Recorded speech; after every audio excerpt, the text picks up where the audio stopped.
So magandang araw sa mga nanonood ng video na ito at meron na naman tayong isang panibagong topic na pag-uusapan. At itong topic na to ay na-message lang din sa akin dun sa isa sa mga content ko dito sa ating YouTube channel. So, yung topic natin is need daw ng permit ng three-wheel vehicles na private use sa City of Navotas. And may sagot sa atin ang Navotas LGU patungkol doon sa issue na yun. So, paano nga ba tayo nag-start sa ganung question? At ganong idea, ano? So, ito kasi 'yon. So, may message sa atin nung nakaraan, ito. So, tinype ko yung message niya kasi medyo malabo yung screenshot natin. Ano? Actually, comment yan dun sa ating video. Nakalagay, Sir, tanong din sa Nabotas, bakit bawal din doon ang tri-wheel, tuk-tuk? Kailangan may permit ng private. Paano kung service ko lang pamalengke sa trabaho? Kahit mag-U-turn ka lang sa boundary ng Maynila at Nabotas, 4K yung binayaran ko sa ticket, no franchise ang nakalagay. So, pagkakaintindi ko ng message niya, siya ay nagpunta ng Nabotas, ano? Anong something like sa boundary ng Manila and Nabotas. At ang gamit niya ay ang three wheel, no? At pinara ata siya, hinuli siya doon sa Nabotas at sinasabihan siya na kailangan daw may permit ng private. So privately use yung free will. At tinikitan daw siya ng no franchise, ano. Yun daw yung nakalagay sa kanyang ticket. So hindi ko lang matandaan kung ano yung sagot ko dito kay Sir, kung sino man yung nag-message, no. Hindi ko na nabalikan. Pero sa pagkakaalam ko, pag private vehicle, no need yun na kailangan may permit ka as a private vehicle. Private nga eh.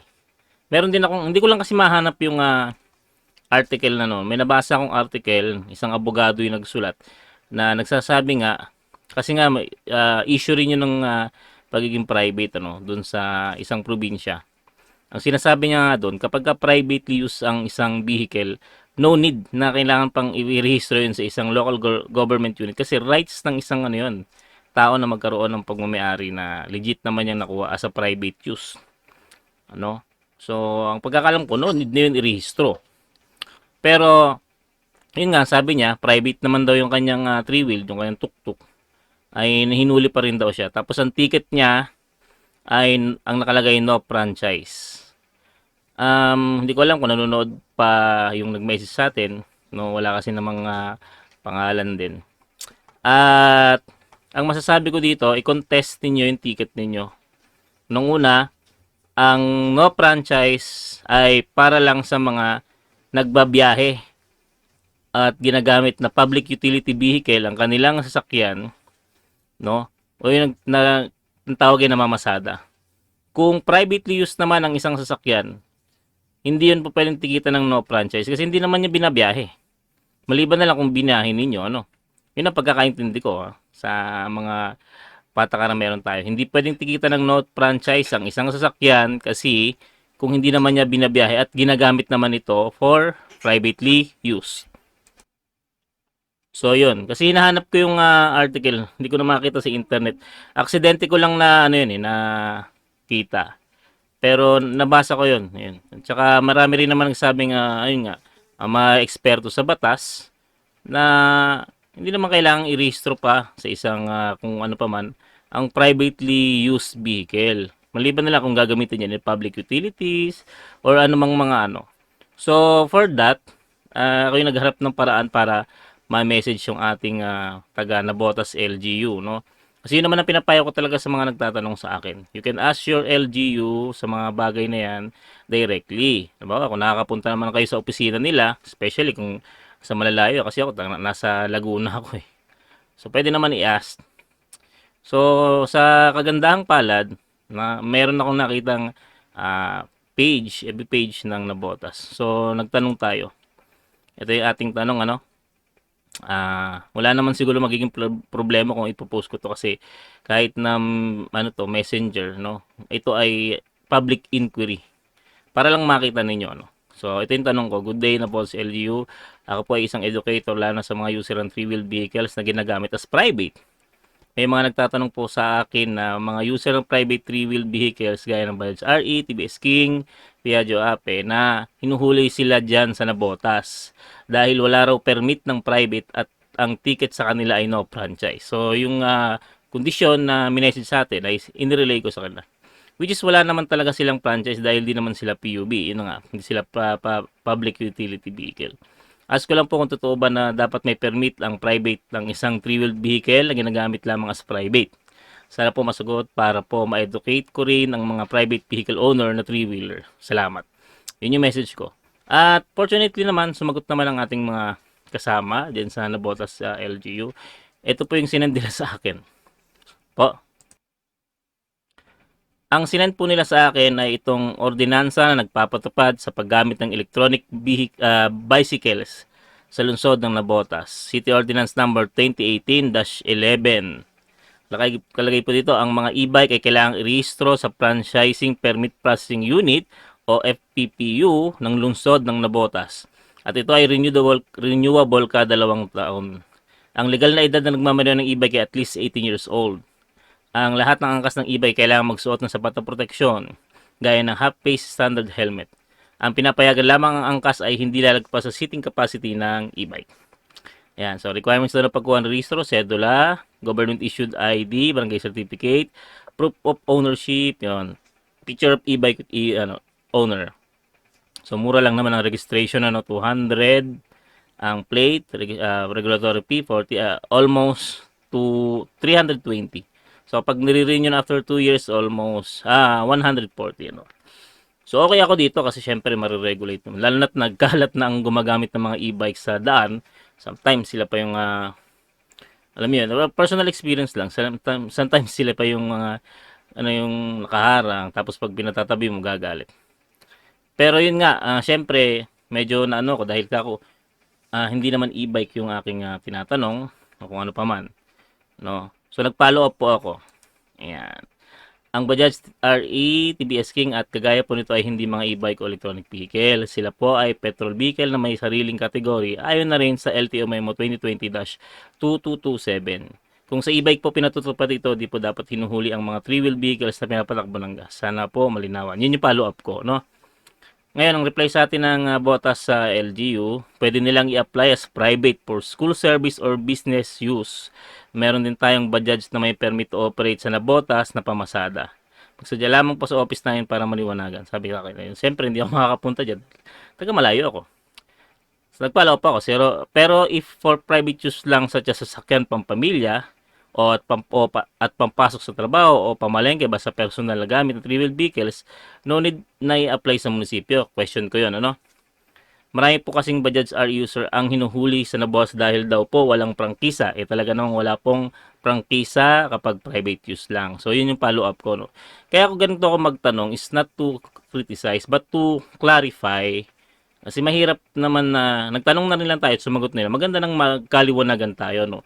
Para dun sa mga nagtatanong sa akin. So, kaya ganito po ako kakulit magtanong. Wag naman sana, kung may nanonood na taga Nabotas LG, wag naman sana sasama ang loob. At mamaya may sasabihin po ako sa inyo. Ako na may hindi kritiko kundi nagtatanong at umaalam. So, ang sabi niya, pwede siya as school service or business use. Sabi nila, pero nag-follow up pa rin po ako, in for private use bukod sa school service or businesses, bawal na po ang three-wheeler sa Nabotas. Kaya pasensya na kayo sa katanungan ko para rin ito sa mga nakikinig sa ating channel na nagtatanong po patungkol sa lugar ng Nabotas dahil iluhuni daw po ang mga tinitikitan na snow franchise. Ang sagot po sa atin, kung nakita June 11 pa kami nag-uusap.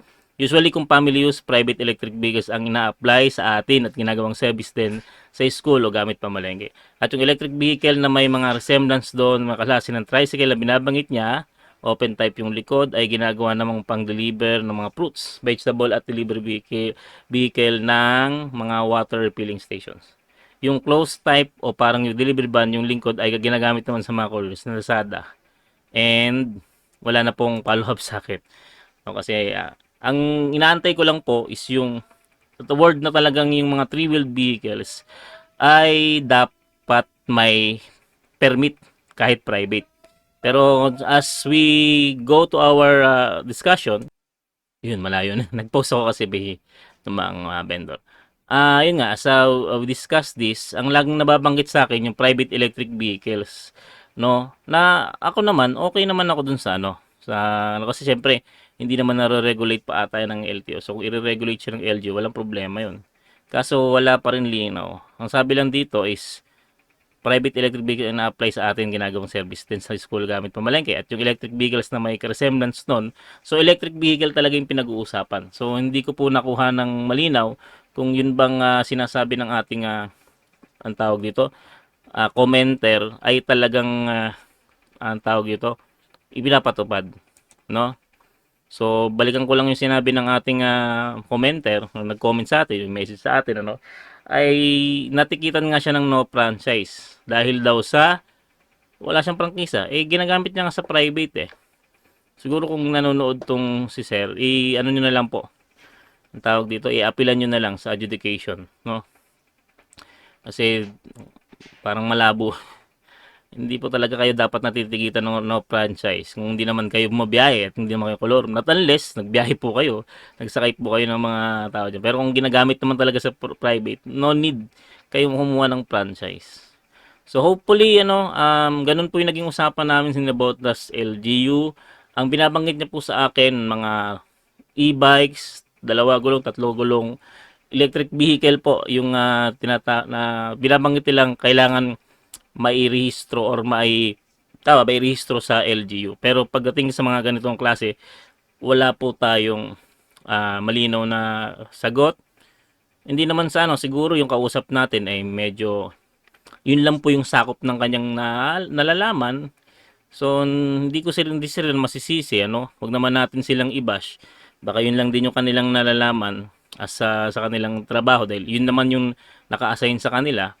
Kaya hindi rin nila tayo masagot ng diretso. Ako naman po ay open pa rin tayo sa clarification ng kahit na sino from different LGUs na nagkakaroon ng issue.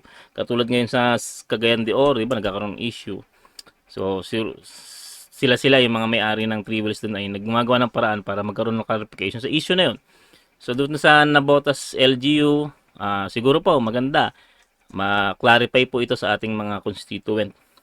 Kasi, lalo na kung mali ang huli, tapos kawawa naman yung ating mga motorista, mali yung huli, gagastos ng oras para magbayad ng penalty niya, gagastos ng pera, paano kung yun lang talaga yung pera niya, no?